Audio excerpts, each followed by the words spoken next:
আসসালামু আলাইকুম। কেমন আছেন সবাই? আজকে হচ্ছে শনিবার, আমাদের ছুটির দিন। আমরা তাই সবাই মিলে একটু ঘুরতে যাচ্ছি। আমার সাথে আছে নেপালি ভাই।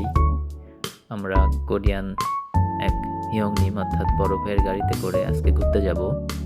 এই যে আমার কোরিয়ান বড় ভাই, সে খুব খুশি আমাদেরকে নিয়ে ঘুরতে যাচ্ছে তার জন্য। আজকে আমরা মূলত একটা দ্বীপে ঘুরতে আসছি। এটা দক্ষিণ কোরিয়ার একটি দ্বীপ, ছোট্ট একটি দ্বীপ।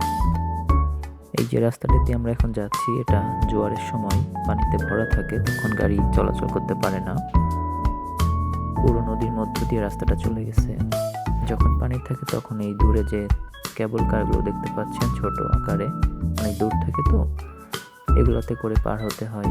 এখন অবশেষে আমরা আমাদের গন্তব্যে চলে আসছি। আমরা সবাই গাড়ি থেকে নেমে এখন আস্তে আস্তে কিছু দূর হাঁটবো। তারপর আমরা সবাই আবার যার যার মতো করে চলে যাব।